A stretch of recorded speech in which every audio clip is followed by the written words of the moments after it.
Hi everyone. Welcome to this episode of TGI Kubernetes.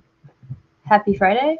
My name is Margot Crawford. I'll be hosting for the day. I'm a maintainer of Pinniped, which is a multi-cluster identity solution for Kubernetes.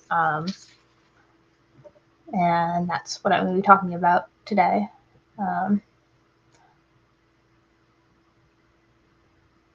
I guess I can start with the week in review. We've got some interesting, I guess not really news, but just a nice update to the Docker ship removal FAQ. So this was originally announced for Kubernetes version 120, but it's actually going to be removed in 124. So this update just kind of goes over what that means for if you're using Docker as your container runtime, and how to migrate smoothly if that's something you need to do. So yeah, check it out and see if that's something you're going to be affected by. Hopefully most people have had plenty of time with that so far. Next up on the docket, there's this funny article about how I got Kubernetes to run on a PlayStation 4. So that was honestly just hilarious that this was possible. Basically required a lot of compiling and recompiling and changing flags on the Linux kernel to try to get everything working, but it did end up running. So it's pretty cool that you can do that. And then the next thing is there's a couple of newly announced yeah, Jason, getting Pinniped on the PS4 is the next frontier. That'll be probably possible if you can run Kubernetes. Although networking is probably a huge pain. So that'd be an interesting experiment. Not one I really want to do because all the kernel debugging doesn't sound fun. But yeah, there's a KubeCon and Cloud Native Con Europe has announced a couple more co-located events. There's still calls for proposals out for those, and a few of the other co-located events. It's in Valencia, Spain this year. So yeah, for people going in person, going to Spain, be cool. Yeah. And then I guess I also found this cool article about Kubernetes are back by Anais Erlich. It's a pretty nice, simple explanation of how to configure that. So I recommend giving it a read if you're new to Kubernetes RBAC and want to learn. It's a nice tutorial. Cool. And yes. Hello, everyone. Someone from the Netherlands. That's cool. Not sure where everyone else is from, but yeah, good to see you all here. I guess I can jump into the demo that I was planning on doing. Which is pretty much so for like a basic rundown of what Piniped is. It's a identity federation project. Lets you bring in your identity from elsewhere, so from your a corporate identity provider like Active Directory or Okta or something else. I'm going to be using GitLab in this demo. Basically anything OIDC or LDAP, possibly some other ones in the future, but so far it's LDAP, Active Directory, and OIDC. It makes it really simple to take those identities, your username and groups, and use that as your Kubernetes identity across multiple clusters. So yeah, I'm gonna do a little demo of setting that up where you can log in once and have identity across multiple Kubernetes clusters. And I'm mostly going to be following this tutorial from the Pinniped's website from our docs. It's like a kind of more fully featured example. There's lots of ways to configure it. This one is going to be on GKE just because that's what I have on hand. That's what the tutorial what we had on hand when writing the tutorial, but yeah, you can use other cloud providers or self-hosted Kubernetes clusters as well, and it works. Yeah. Hello from Tokyo, Conrad. This is it. Probably really early in the morning, I assume, on a Saturday morning.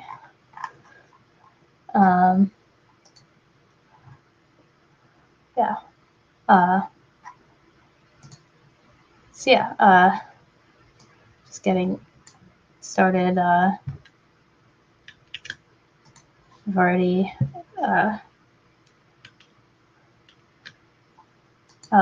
so I'll just install this, although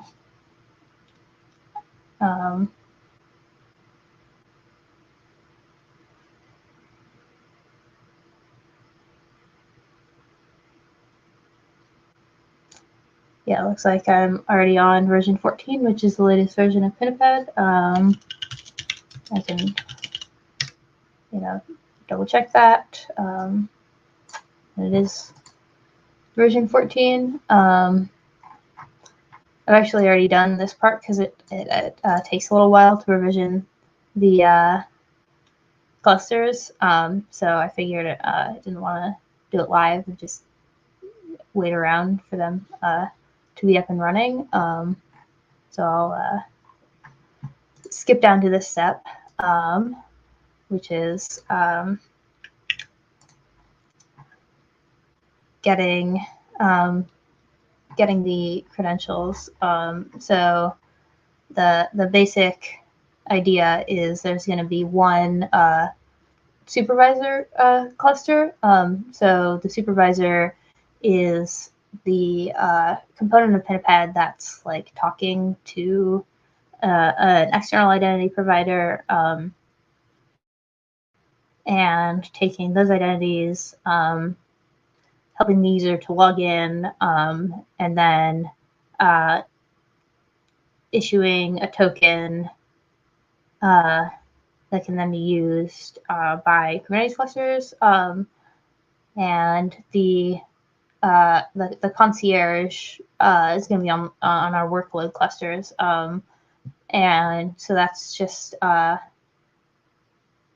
taking the token from the supervisor and actually issuing a certificate, or basically communicating with the Kubernetes API server to make sure that the user's kubectl commands work and are associated with their identity.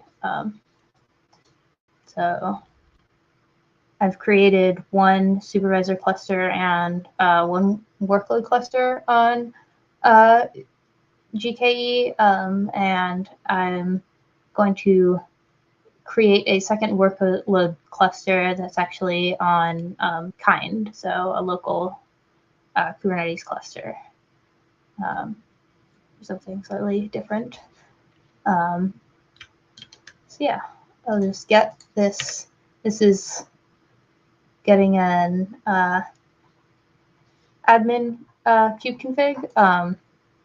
So this is like something, if you're a cluster admin, you want to have this kubeconfig. Your cluster admin, you can do anything. Spin up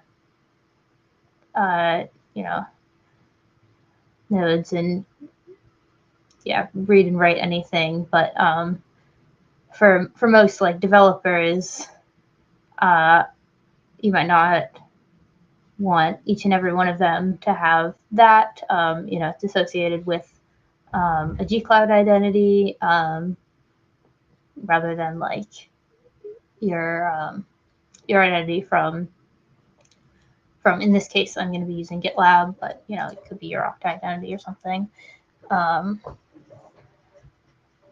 And so at the end of this, we're going to have other kubeconfigs that actually don't have any credentials in them, but allow the user to log in and then use that identity.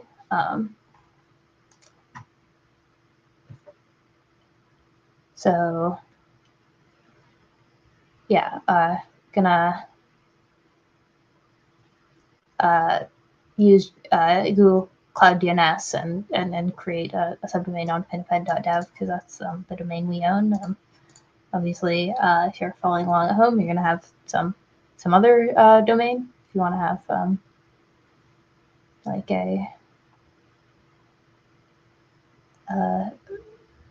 link to the internet DNS name. But the next step here is going to this supervisor cluster, and we're going to install the Pinniped supervisor.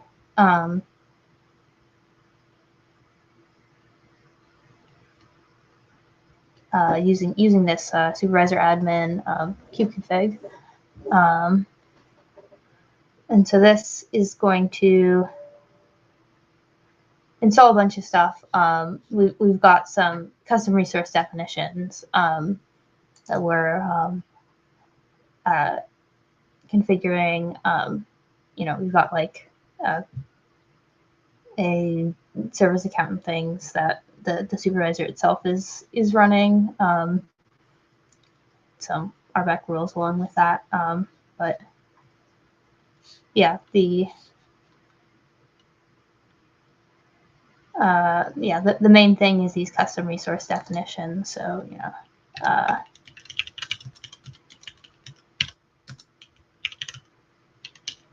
guess I can do the ODC.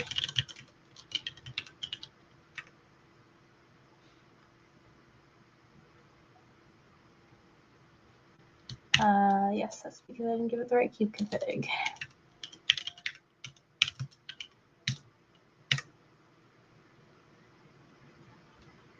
Yeah, there we go. So, for example, this OIDC identity provider is something that you configure when you're trying to communicate with an OIDC external identity provider, OIDC is sort of like a layer on top of OAuth. For those who aren't familiar with the term, it's just one way of allowing users to log in and issuing them tokens to have that identity.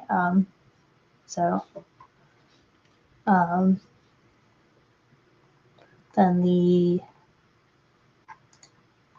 next thing is we're gonna create a load balancer service for networking. This is of course something that only works in the case that you are running the supervisor on something that supports load balancer service types. So most of the typical cloud providers do, but like Kind doesn't, for example. So if you were running this on Kind, you'd want to do some other kind of way to expose the supervisor, because it's essentially like just a bunch of endpoints that happens to run on Kubernetes, but needs to just be accessible to users who are trying to log in. In this case, it's going to be accessible to the entire internet via this load balancer.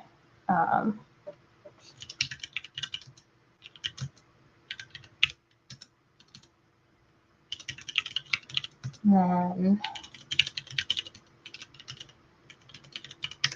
we can see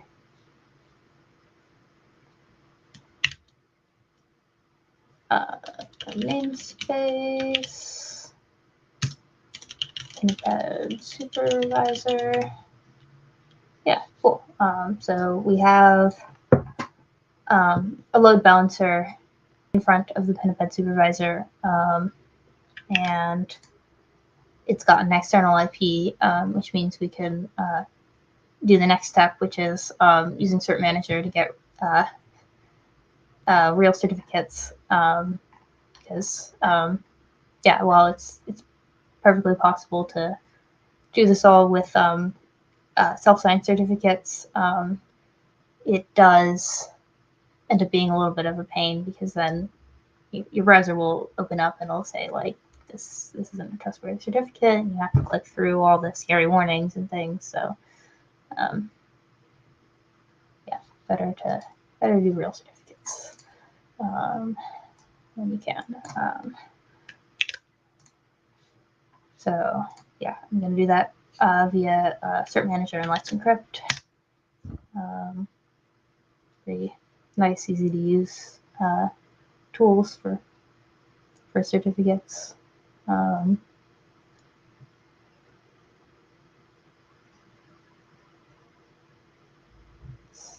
Installing a bunch of its own CRDs.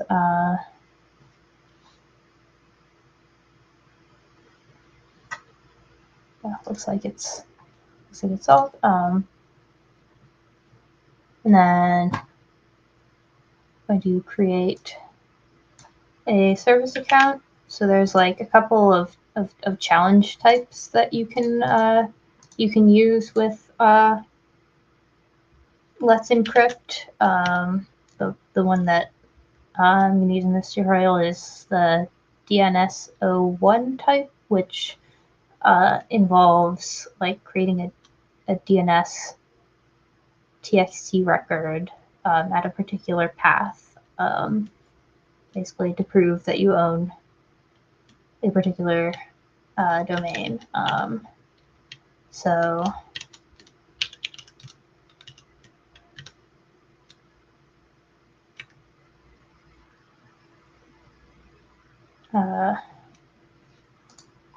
in order to do that, create this service account that has permission to create DNS records so that it can create this txt record that it needs.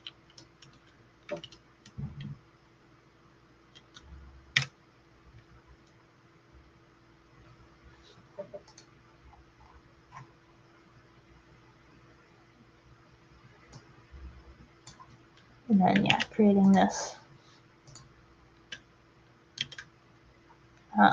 Oops. Didn't mean to click that. Create that key, which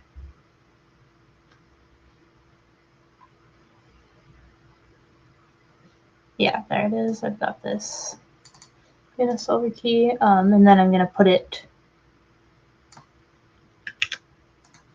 into a Kubernetes secret. This way, cert managers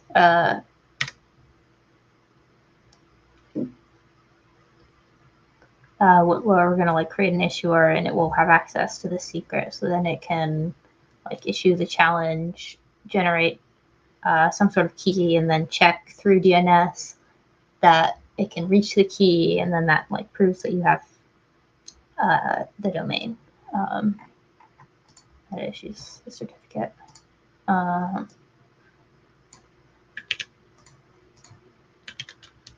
So you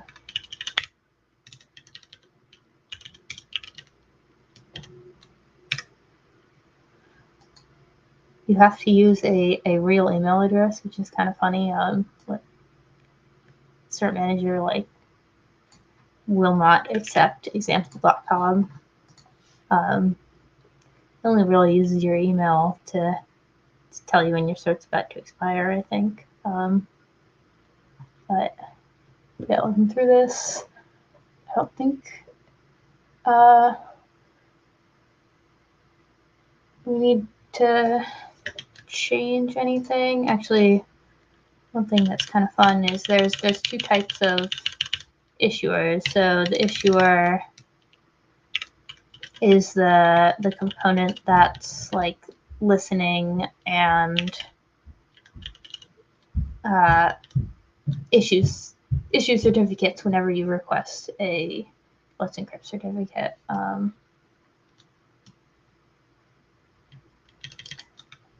And there's those two types. There's an issuer and a cluster issuer. So the cluster issuer is what it sounds like. It you can do it anywhere in the cluster, whereas an issuer is namespace. So you can issue certificates, but only within that particular namespace, which actually works for this purposes. But I think in a lot of cases, you probably want to be able to issue certificates in multiple namespaces.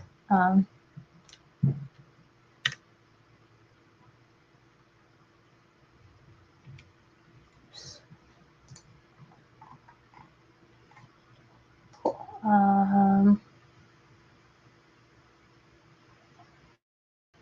So what is my public IP?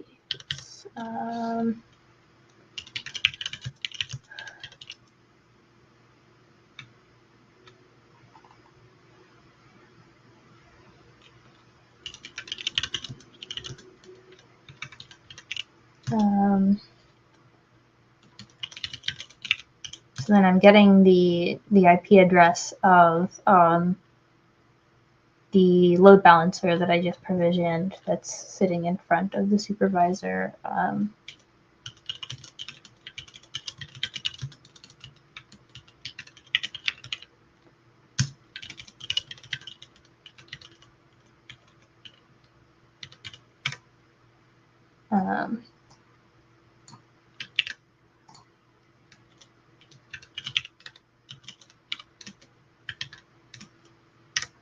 That's my IP address.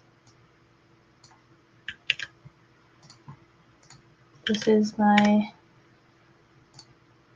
DNS zone, which is a G-Cloud thing. My DNS name is going to be, I'll call it TGI.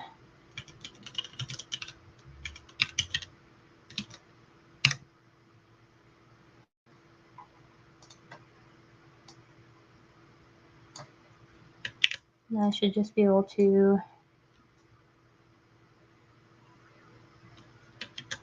run these commands. So this is just creating a DNS a record. So that demo supervisor tgik.piniped.dev points at this IP address, which is the load balancer, which points at the supervisor.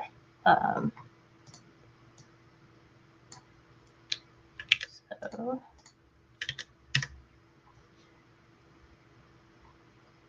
cool. And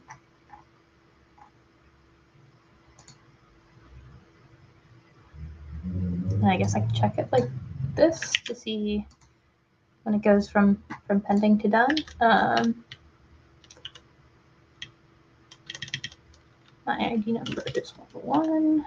Hopefully this doesn't take too long. It does say status done. Neat. Cool. So yeah, we have an A record. We have a URL for this supervisor. And so the next thing is we're going to ask cert manager to create a TLS certificate, which it's then going to store as a Kubernetes secret. And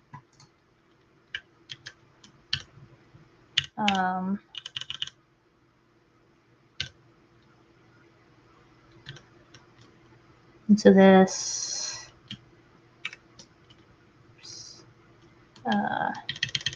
because I decided to be fancy and make it a cluster issuer,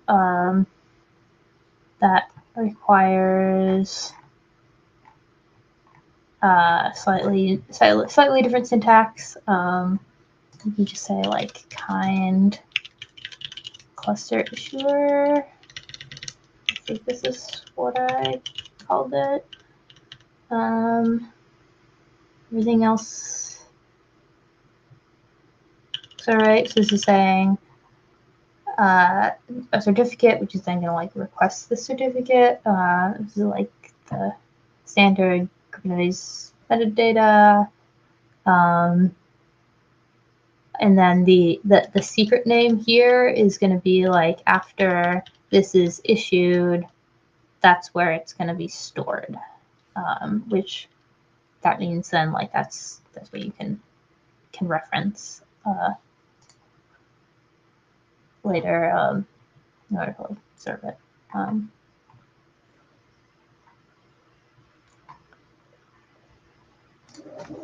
And that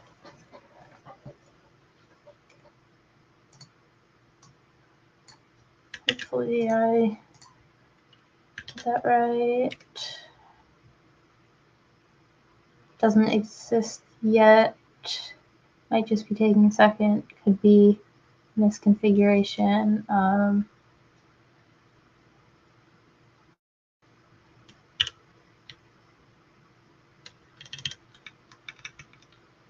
I can get this the certificate supervisor TLS cert request and see it says it's not ready.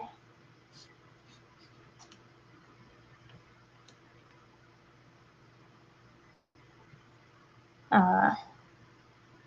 I hope means it's just taking a second, but sometimes means you mess something up. So I can kubectl like describe it and see if there's some kind of error state.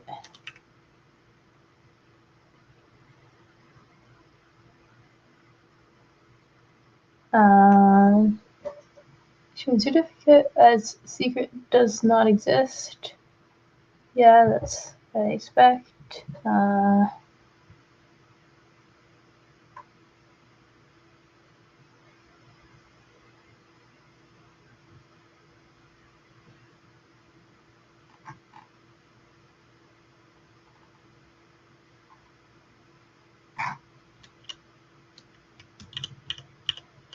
Live debugging, always fun.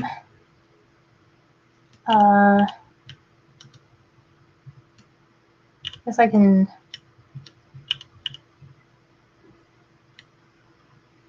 see what's up. Can't see your other screen. Can you see this terminal?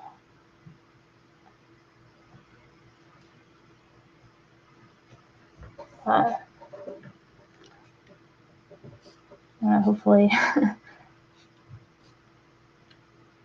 hopefully you can see all this stuff. Oh,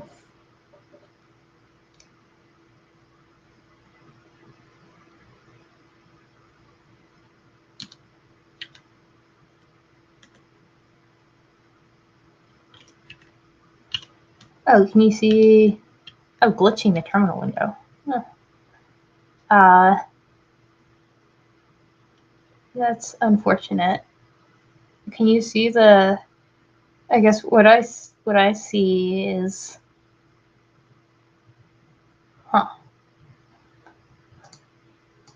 if I like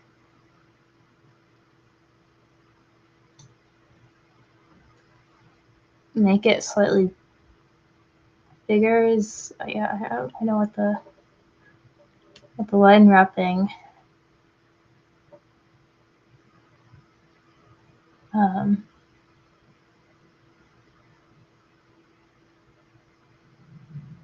That's very odd. Sorry,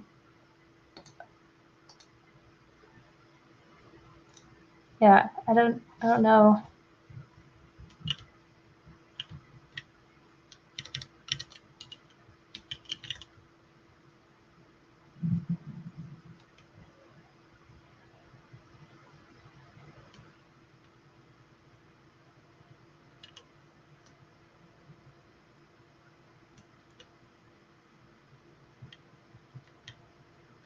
Sorry about that. I'm not quite sure how to make it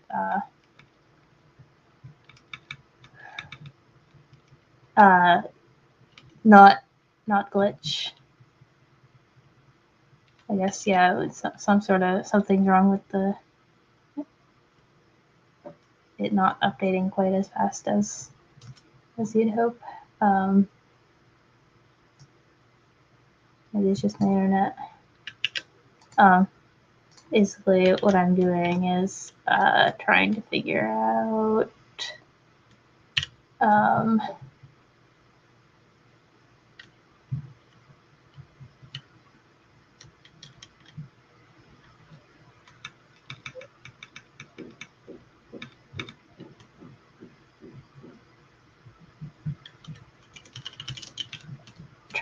what went wrong with the certificate, and tracing all the steps. It's possible nothing went wrong and it's just taking a sec.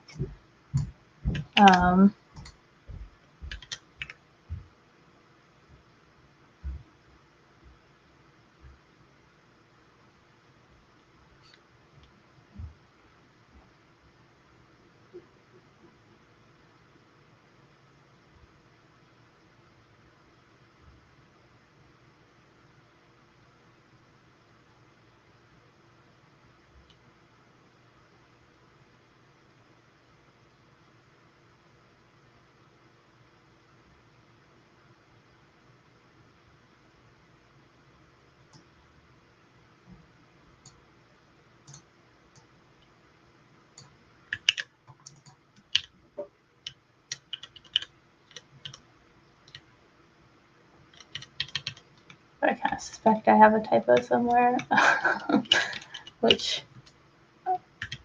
is probably not the most fun to watch me debug. Yeah, the joy of live demos.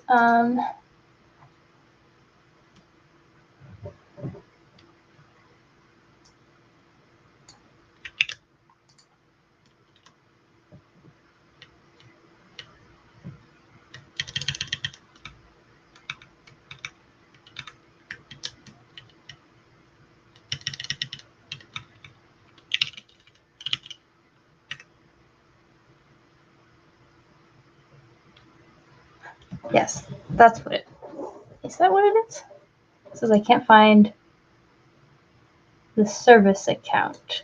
Oh, yes, because I was trying to be fancy with the cluster issuer, but I think I put the service account in the wrong place.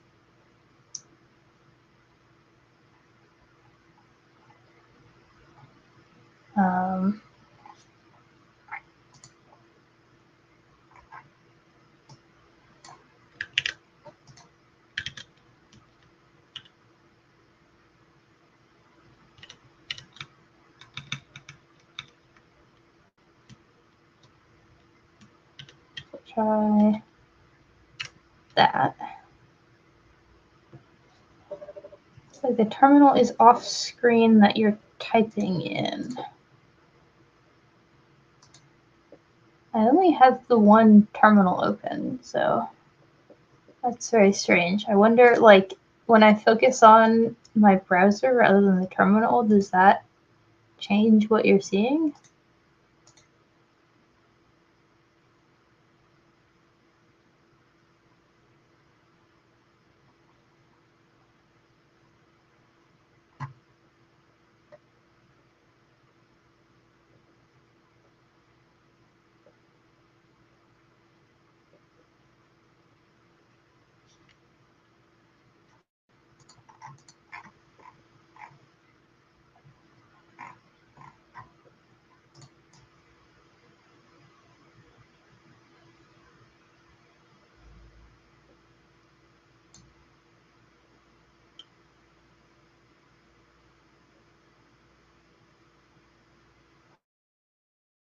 Huh.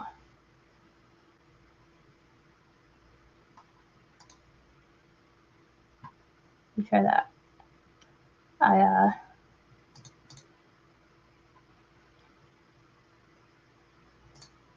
Yeah, I can try making the terminal bigger. Maybe that, like,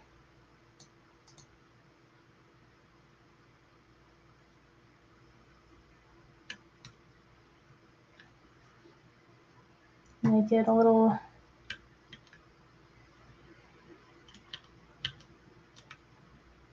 Make it a little easier. Like, is it like when I'm typing that it gets super weird?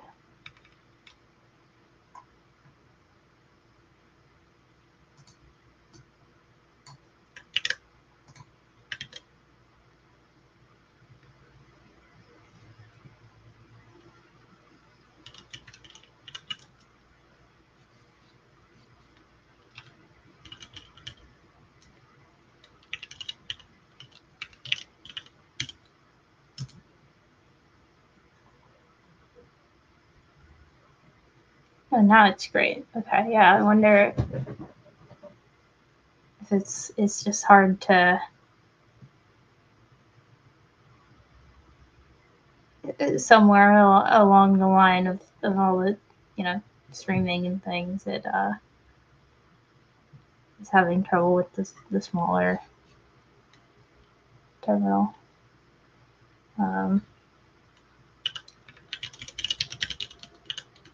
Very odd.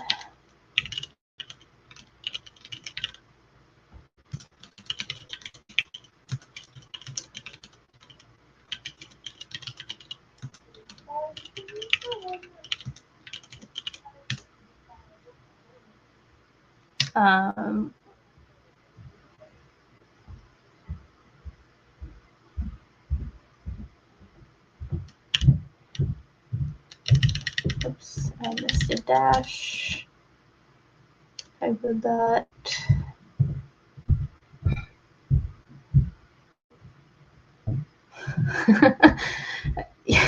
Yeah, all the struggle to get it to work is part of the fun, right, Peter?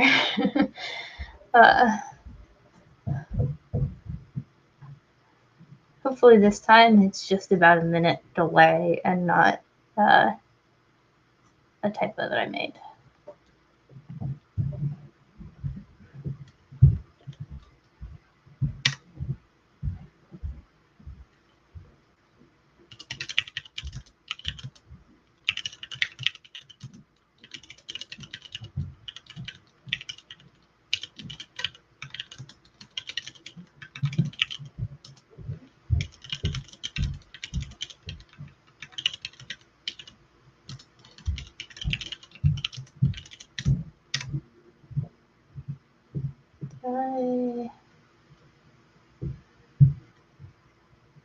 Oh yes, I deleted it and then I didn't recreate it. That could cause problems. Yes, okay, so now I'm back here.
I move the terminal to the far left.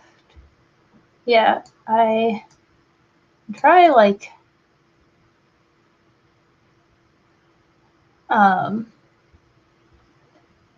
full screening it maybe and just having these instructions off screen on my other monitor. I wonder if that'd be like easier to follow if it's just one thing going on the screen.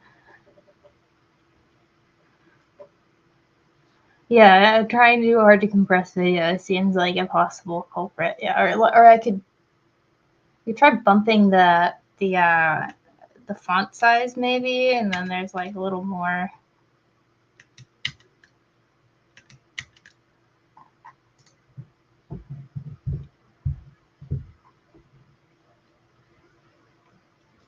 Might be a little more likely to catch all the all the text.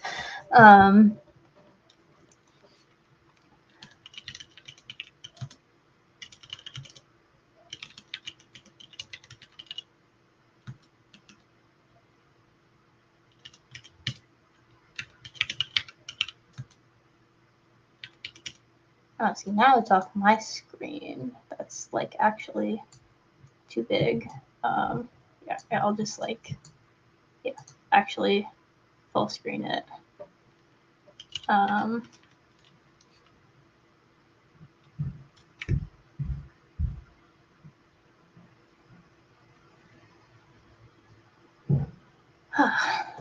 Sorry, this is.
I still can't find the service account.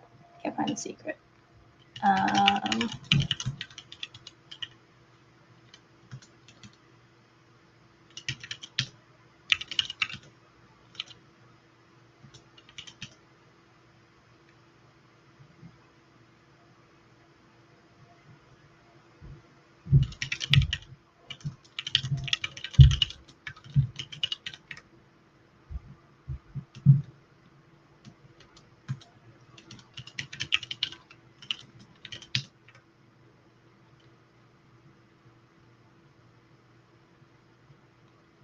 You can try deleting the cluster issuer and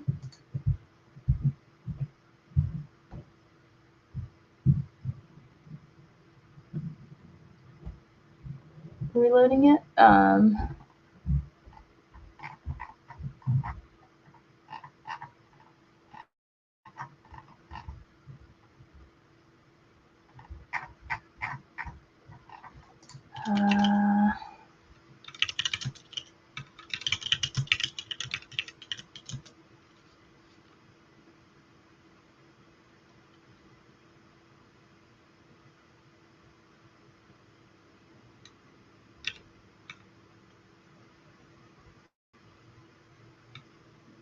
What did I call my certificate? Supervisor TLS cert request.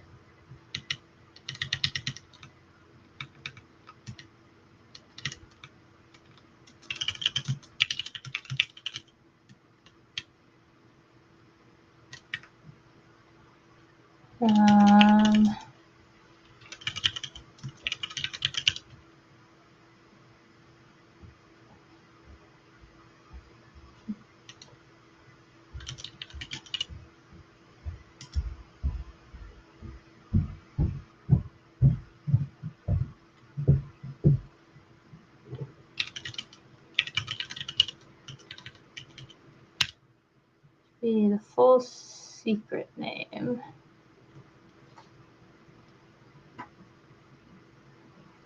So I think the secret name is demo DNS solver service account. Demo DNS solver service account. Which looks.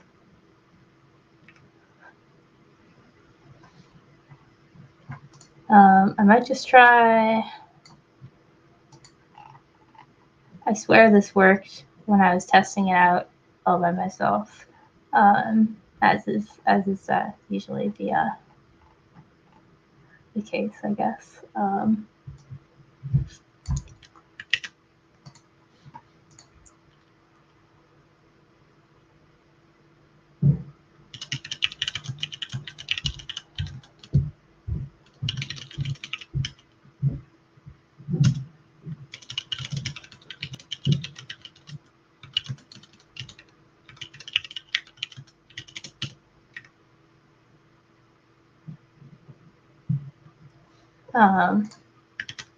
Gonna try.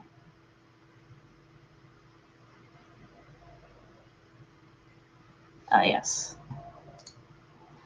At EOF instead of cat EOF.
Yeah, so generic.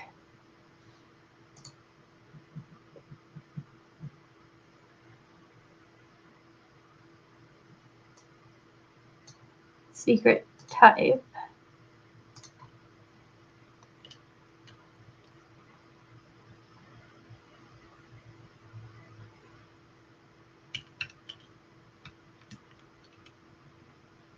Okay, cool. That time is just delay.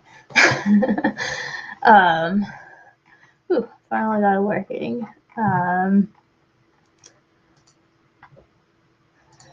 So moving right along, we've got a certificate which the supervisor can present. And it's a Let's Encrypt certificate. So yeah, the next step is going to be, we're going to be creating a federation domain, which is a Pinniped component that sort of represents the downstream OIDC identity provider. So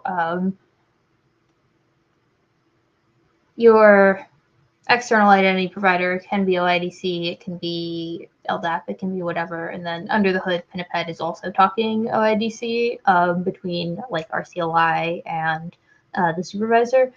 And so the thing that configures like all of that communication is called the federation domain. So this is, we're referencing this supervisor TLS cert that we just created, and we've got an OIDC issuer at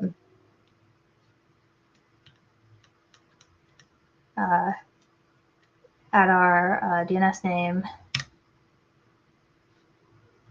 So this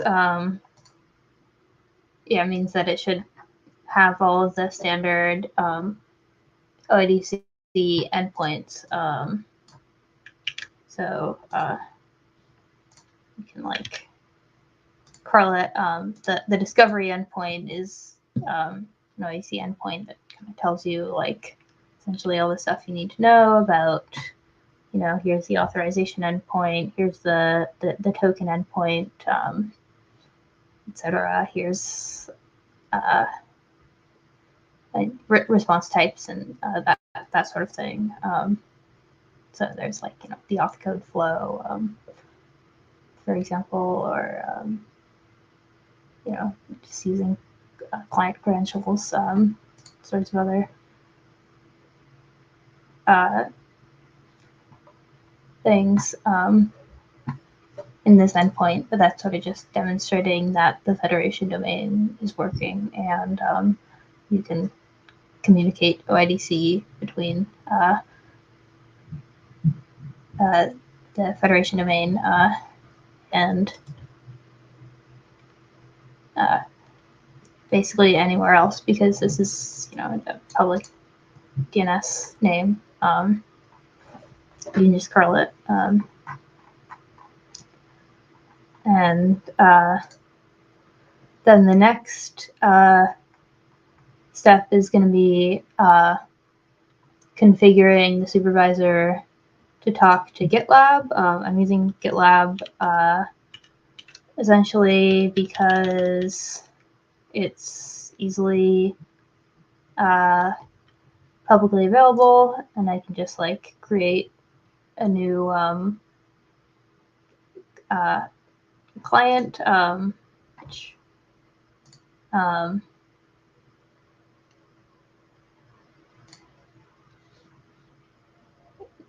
ID and client secret to allow people to log in with GitLab. But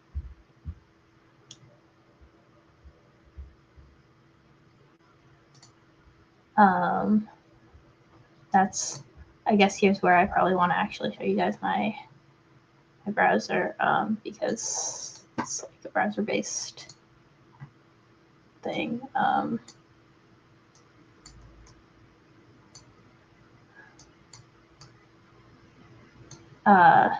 So yeah, this is what I'm doing. I'm in GitLab.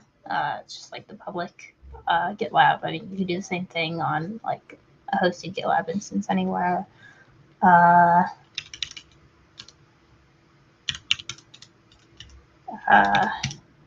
Call it TGI the redirect URI. So that's going to be our DNS name, our issuer name / callback, which, let's see, our DNS name that I configured. Yeah, it's this. Actually, yeah, sorry, it's this issuer name here.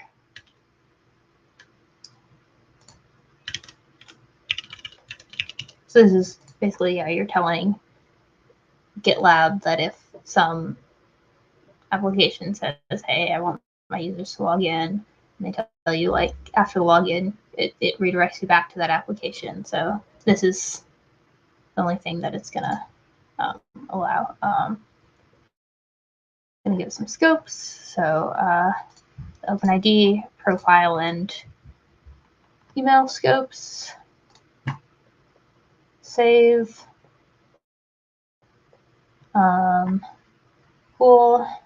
It's got a client ID and client secret. I'll go back to full screen since that's easier for you guys to see, but I'm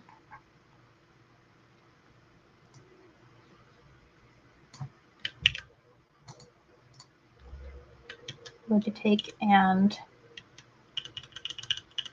edit this. The additional scopes are going to be slightly different for GitLab.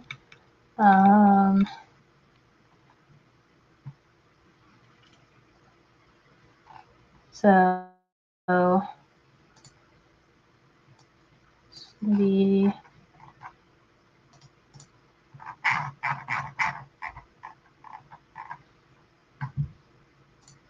these scopes that I just configured, which were email and profile.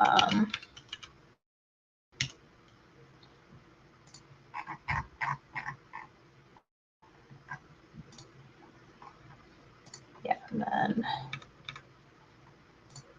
for for GitLab, the sorry, not in Vim, and I feel like I am, but the username is going to be the nickname, so that's like your handle basically. Then we've got a set of client credentials.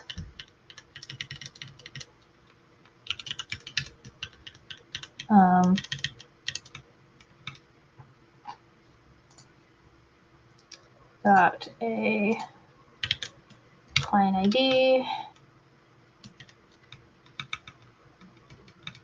I've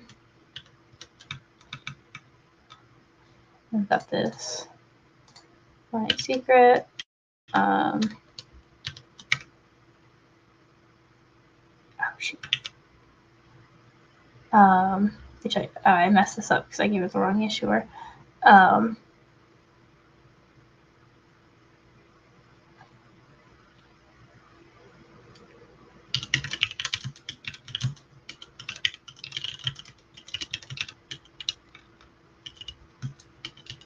I also called it Okta, which is inaccurate, but doesn't actually matter. Just probably a little confusing.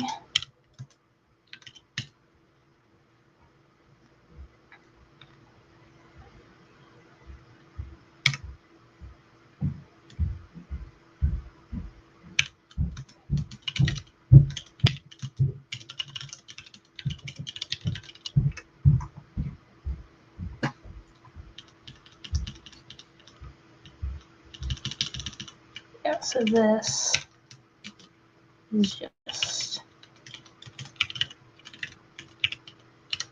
gonna be GitLab.com.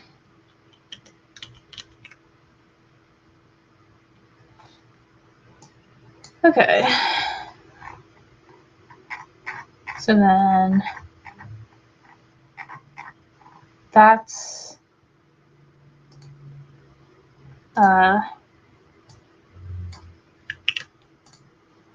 the upstream configuration. Yeah, it says it succeeded, so it's been able to communicate with GitLab.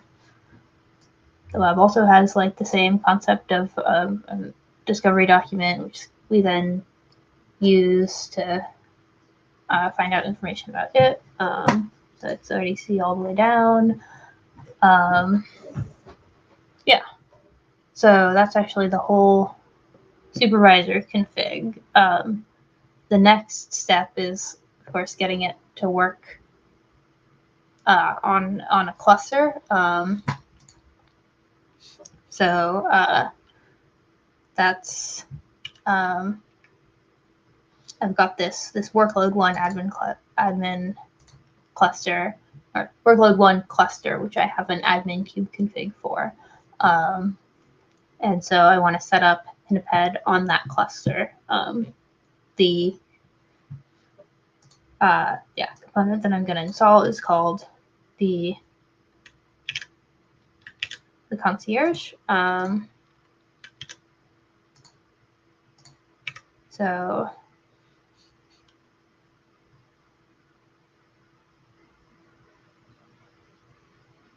I'm installing a bunch more custom resource definitions. The concierge takes a little bit less work to set up because it does a lot of like API aggregation and stuff. You can basically skip all the crazy networking stuff that I just did in most cases. There's ways you can configure it if you want to, if you're in a very specific environment, but for most people it's not necessary.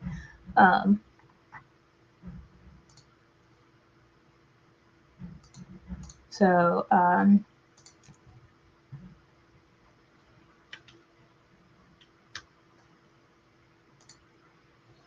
the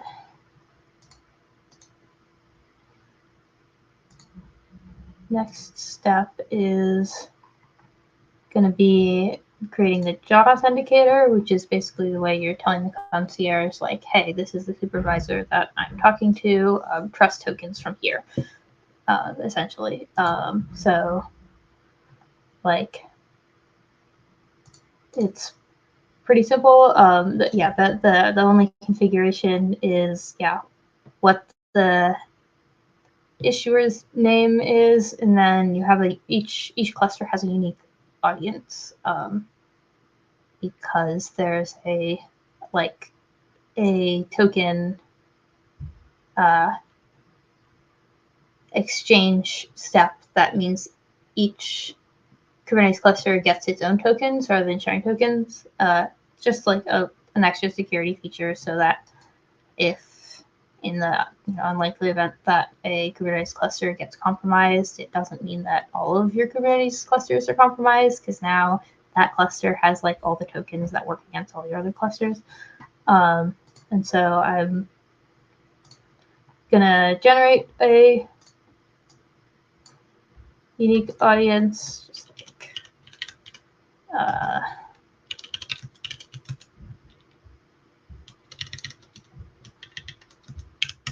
give myself a nice little random hex string.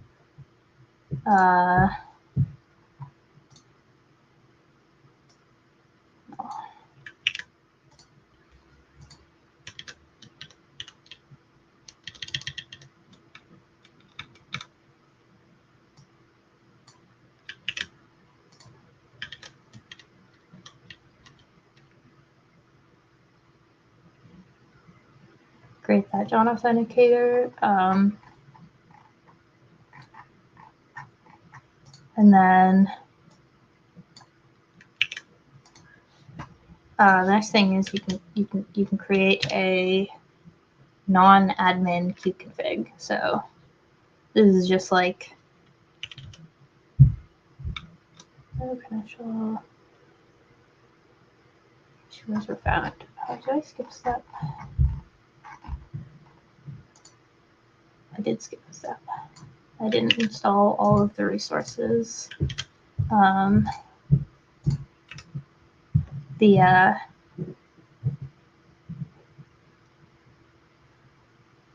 concierge has a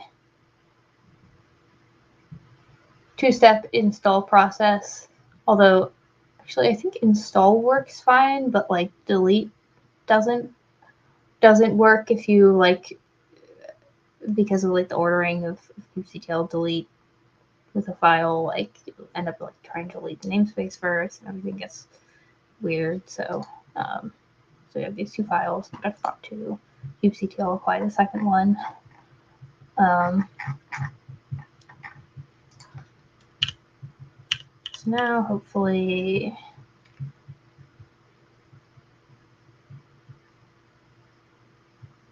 okay, everything's pending. Never mind, we'll wait a couple minutes. So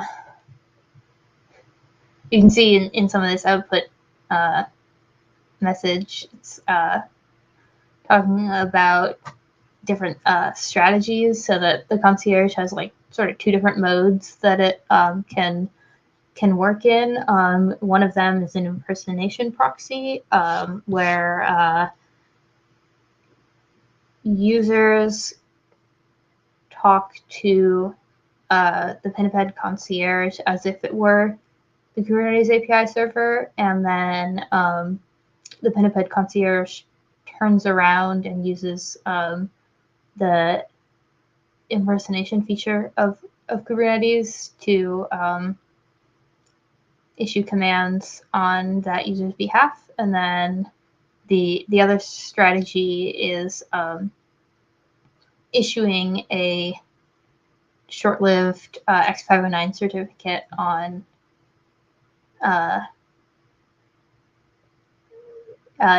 using the Kubernetes API server's cluster signing key pair, so that it's like a valid certificate that can just be used directly against the Kubernetes API server without using the impersonation proxy. feature. So let's see. Hopefully now it's yep. So this works now.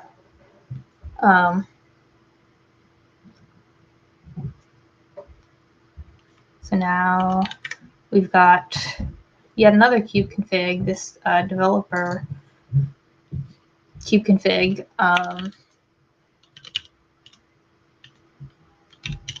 And if you look at it, like there's no credentials in here. There's no identifying information about a particular user at all. So this is something like if you're using Pinniped, you can give to every one of your engineers basically, and they can all use the same kubeconfig. And the way that you do it is kubectl get namespaces, let's say.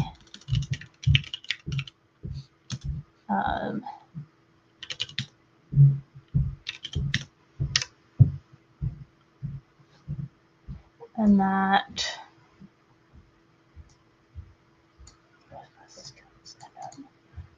invalid unknown software. Well, okay, that's unfortunate. So going back,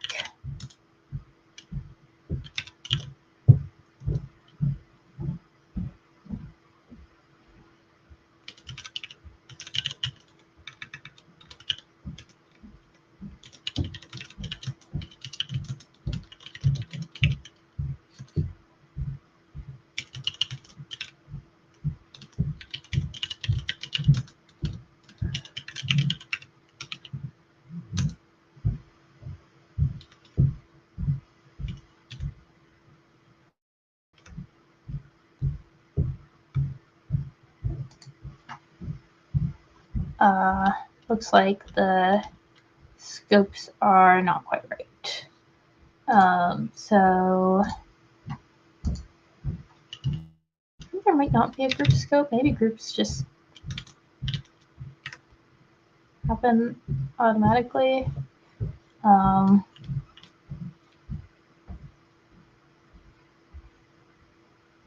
And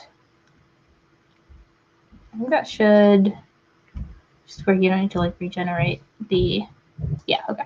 Didn't need to regenerate the kubeconfig or anything because that just happens like behind the scenes in the supervisor and there's how it works. So I'm getting like a kind of typical consent screen from GitLab saying that asking me if I want to let it see my email address and such. Hit authorize.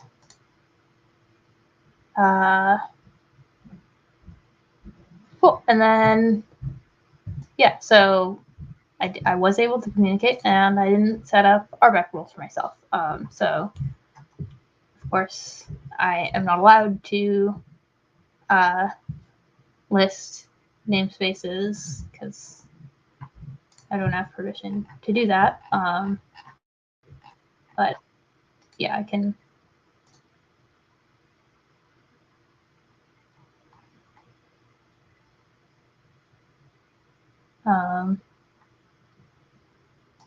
Do that.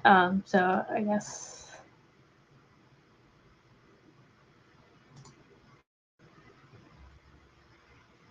Let's see, I guess I can give myself like some high level of permissions, like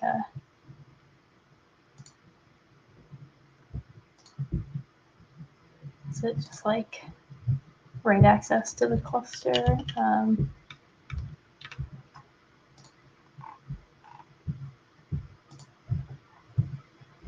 Yeah, okay. I'll give myself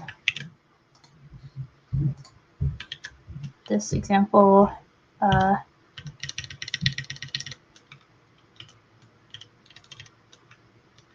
User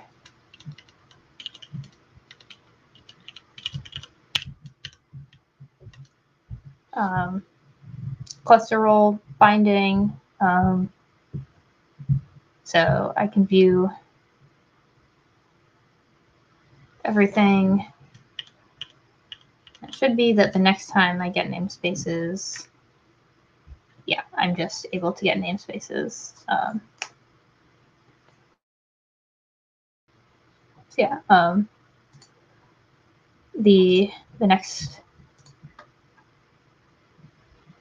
one thing is I can create a second cluster, a kind cluster. This is the config is in something we typically use for integration tests. It's mostly just got a little bit of networking config, but it's probably not super interesting. So creating a local kind cluster. That should be called workload 2 admin because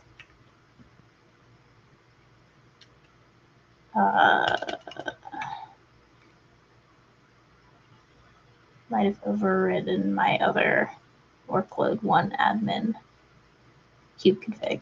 So I was a little too hasty with the copy and paste. So let's try. I don't know whether it fully started that kind cluster because I hit Control-C in the middle, panicked a little bit.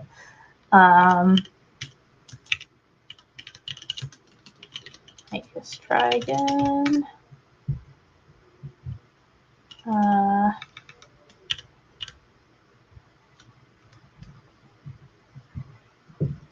don't think we should need the workload 1 admin cube config anymore for the rest of this demo. So that should actually be fine.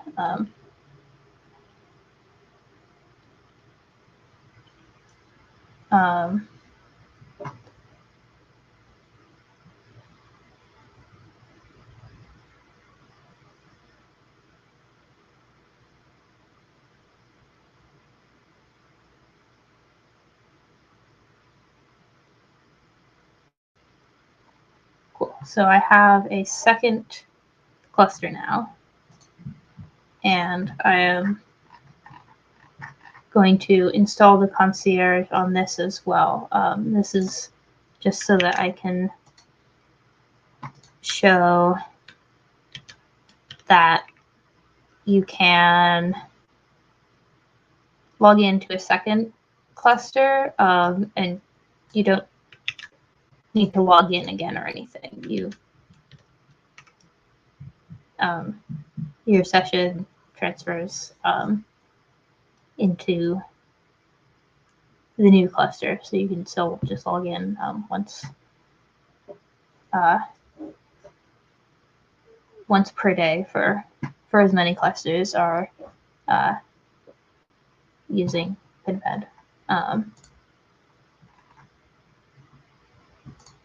So I'll do this again to generate another random audience. And then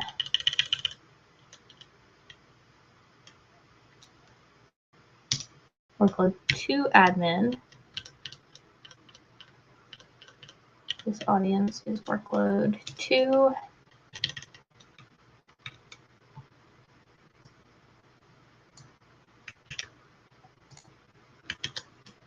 And this value. And so this is saying that this cluster should also talk to the same supervisor using the same issuer, but it's got its own unique audience claim that's going to show up in all of the JOT tokens that it accepts.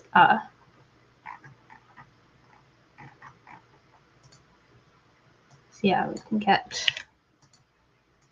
another kubeconfig.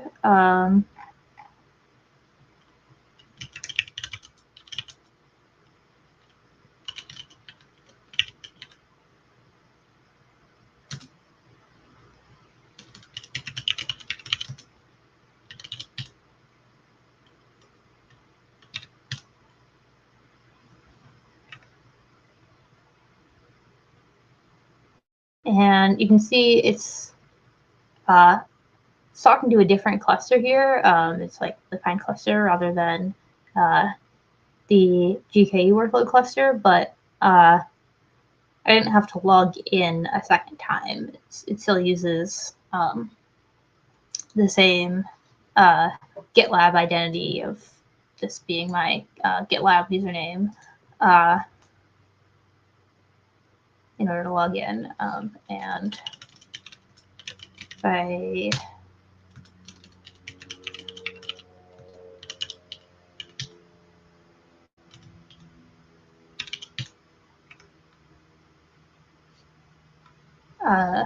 run this, you can see like here's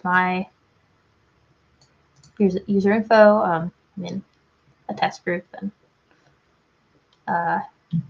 my username shows up. If I do the same thing here,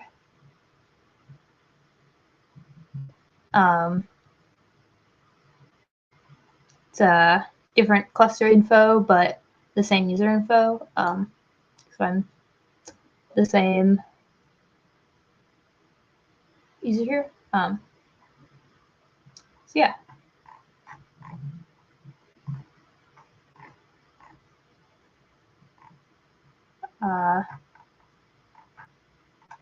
That's the basic idea of Pinniped, that you can do this to as many clusters as you'd like. If you didn't want to do OIDC and GitLab, yeah, you can swap it out for other identity providers. You can do it all at runtime, like without having to host the clusters yourself and pass things as compile flags and whatnot. So yeah. Do people have questions?